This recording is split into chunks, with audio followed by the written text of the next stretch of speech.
Hey, this is Kevin again. Thought I would put up another one of my armies here. This is Spartacus, or the Third Servile War. Everybody loves a good Spartacus army. Hard to find, but of course, this was a slave revolt in the middle of Italy at the time, or Rome, and just ravaged Rome, central Rome, up and down the coast, as you can see here, and you don't see a slave revolt army too often, but I really wanted to build one. And I have to say, in this particular episode, I didn't build this whole army, nor did I paint the whole thing. I did half of it. And when we'll get there when we get to see the army. But I've always been very interested in this. I thought, so interesting to have, a handful of gladiator slaves. And of course, we've all watched the movie Spartacus. And what he looks like. Of course, the movie is a great depiction of what I would have thought he would have been like, but he could have looked like that, or he could have looked like Michael Douglas. Everybody in our hobby have seen that movie and love it, or he could look like this, the statue in Rome. So he could have been anything, but this is what I think he looks like. With captured Roman equipment and just really beefy. So anyway, hey, let's get to the army. This army is huge. And of course, in real life, it fought, like the Ukrainians of today. This is a group of, I don't know, was it 20 soldiers, 73 BC, 20 gladiators escaped from a school, and within a year or 2 years, it's 120,000 man, woman, child army. And that's what I wanted this to look like. And of course, I don't know if it came out as sharp as I would have liked to have had it, but it really is a nice looking army. And so I kind of broke it into three pieces.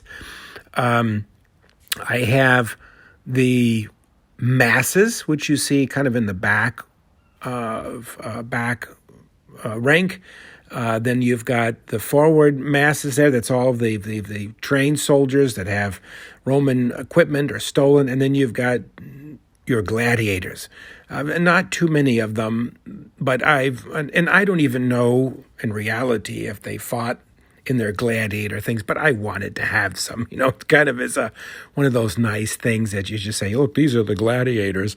Whether they actually had them, I probably didn't. They just were trained and fought like lions. But I mean, every Spartacus army or slave revolt army has to have some gladiators in it. But I got half of this army. I think it came from Simon Clark. See, look how big it is.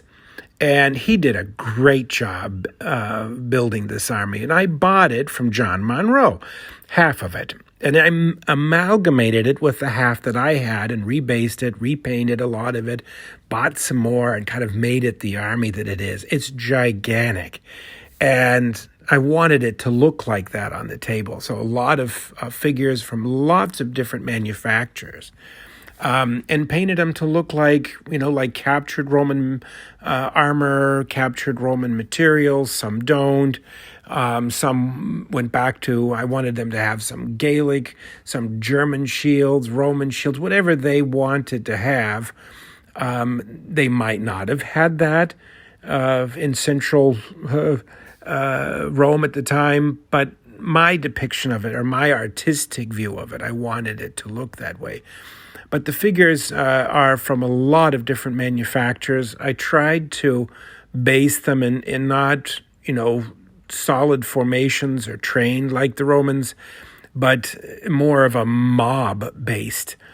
But of course, you've got the three, like I said, the gladiators up front, my gladiator commanders, a little bit of cavalry, as you can see from this picture here, and really the rear rank is just piled with women, children, as you can see here, old men, untrained men. They've got a variety of weapons. This came from Simon, which I thought was great. He took the movie Spartacus with Michael Douglas with the wagon and the wife on it, and with being crucified. And so I thought that was a really nice touch, and I kept that from him. He's got a real eye for these things. And the rest, I kind of made it on bases, rocky. The bases are 80 millimeters wide by 60 deep, which works for most wargaming in this case, because a lot of most of my basing is on 40 millimeter frontage, and these are like two bases together. The cavalry is just a mix from different companies to kind of show a mixture of different peoples. Even got some gladiator cavalry in there, by the way. Some conversions. But I used a front rank of a lot of slingers and, young boys and skirmishers, then the gladiators, and then the next line of Roman equipment, and then the hordes in the back. But it's amazing how this... and there's the command stand. That's Spartacus. So I think he turned out pretty nice. And there's Crixus and some of the other characters there as well.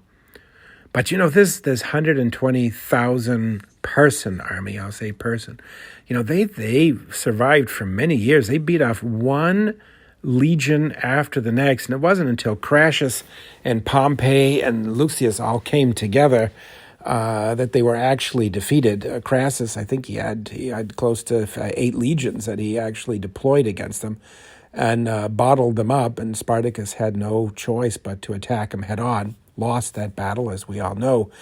But they took on Rome for many years, actually almost brought Rome to its knees. And that's why I wanted to have the army. Probably brought it closer to their knees than most anybody.